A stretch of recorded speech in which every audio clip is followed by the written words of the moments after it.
Позвольте поздравить вас и в вашем лице братский кыргызский народ с наступающим Новым годом от братского казахского народа. Серик Искалиев, Международное информационное агентство Казинформ. Уважаемый господин президент, как известно, деятельность Таблиги Джамагат законодательно запрещена во многих странах СНГ, включая Россию и Казахстан, являющихся ключевыми партнерами Кыргызстана по Евразийскому экономическому союзу. Может ли представлять реальную угрозу Кыргызстану и странам Центральной Азии деятельность Таблиги Джамагат в современных условиях? Спасибо. Я бы здесь вам хотел напомнить, что вот в некоторых наших странах даже вот белую тюбетейку запрещено носить, а в некоторых бороды даже запрещено носить. И если где-то что-то запрещено, я все-таки думаю, Кыргызстан правильно идет своей дорогой. Мы запретить легче всего. Но я не думаю, что от этого радикализация мусульман становится меньше. Например, из соседних стран намного больше сегодня в ИГИЛе граждан, чем от Кыргызстана. Это не мои данные, это данные уже российские мы обсуждали. И путь запрета – это путь в никуда. И если есть какая-то организация, которая внушает вам описание, я, конечно, с этим тоже разбирался, но надо посмотреть. Вот запретили вы Таблиги Джамат. Вы думаете, он пропал, что ли? Действует он и у вас, и в Узбекистане, и в Таджикистане. Другое дело, что однажды он примет радикальные формы. Я считаю, что наша дорога, это все-таки, если люди, как говорится, уже не с автоматами в руках, и где-то, то мы должны все-таки идти путем убеждения.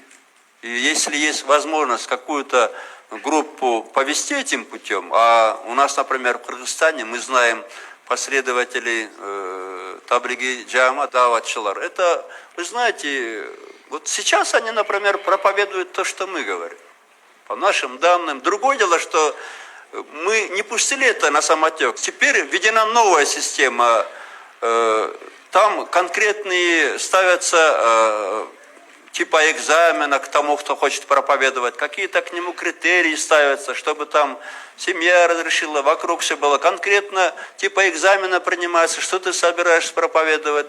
Но если он проповедует нормальные вещи, пусть проповедует. Если ты это запретишь, он все равно пойдет, но уже по-другому проповедовать. И я не думаю, что, мне кажется, что радикалов-то меньше не становится. Вот с тех странах, которые поголовно запрещают, там их больше становится. Ну, сбривайте бороды, запрещайте тюбетейки носить. Люди возьмутся за автоматы и за остальное. Я думаю, что все-таки... А когда человек видит, что это не запрещено, но ты послушай, и это, он тогда уже пойдет нормальной дорогой. Понимаете? Мы идем своей дорогой, потому что меня религия не пугает. Я Коран несколько раз читал с ручкой в руках. Я могу поспорить с любым теологом по сурам Корана.